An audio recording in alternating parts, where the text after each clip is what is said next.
So now that we've finished our square, we should have something that looks like this. So we're going to join it.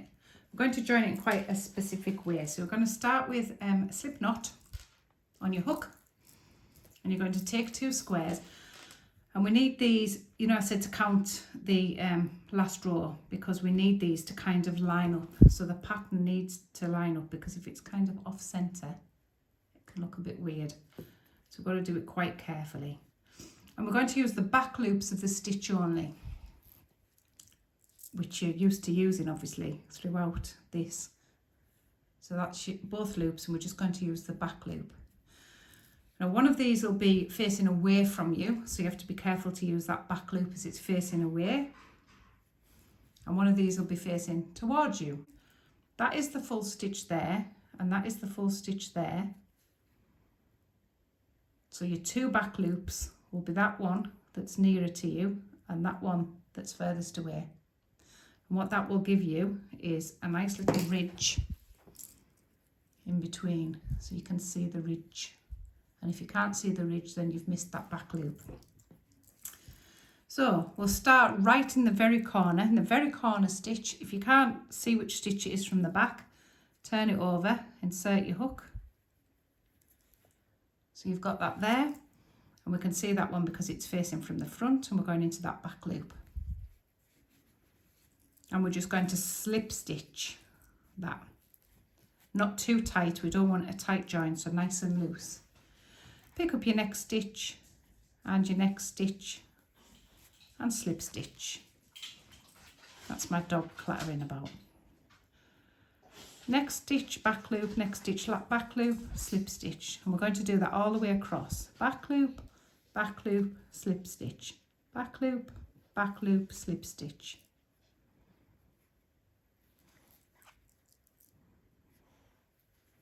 When you get to the centre, you can just open it up if you want to check that you've got the right stitch, so it'll be on the top of both of the stems there. And if you're happy with that, you can just carry on to the end. All the back loops. And you see I'm not pulling that tight at all, it's a nice loose slip stitch, because we don't want no puckers. And right into the corner stitch, always use your corner stitch. 1 single chain, cut it, pull it up and out. And there we have our invisible join. So now I'm going to show you how to join 2 strips together.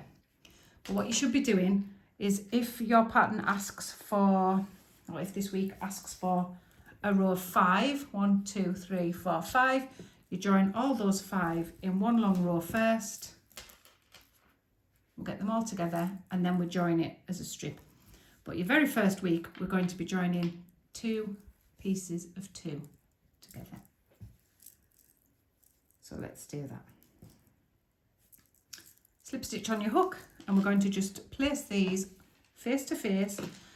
And of course, the first one's quite easy because you've already just done that. It's just when we get to the middle bit, I will show you how to work across that seam.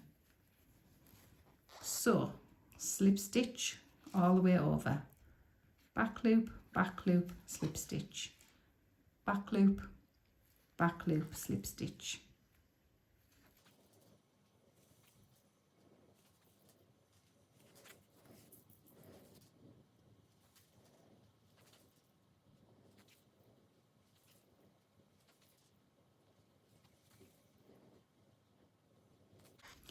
When we get to this join here, this is your corner stitch here that looks like a bigger hole, and this is your corner stitch of your next square.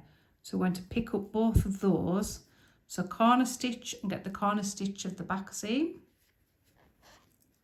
and jump over and get the corner stitch and the corner stitch of the next square, and just carry on working. It's that simple. Straight over.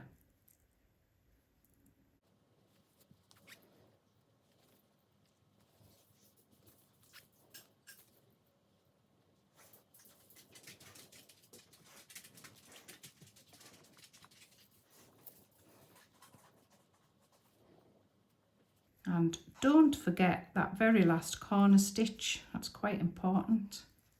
One single chain, and there we have your first square. And that is what you're going to do this week.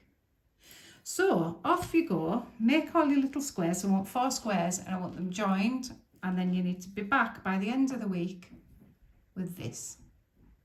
Send me some photos. Give me a shout if you've got any questions. Happy hooking!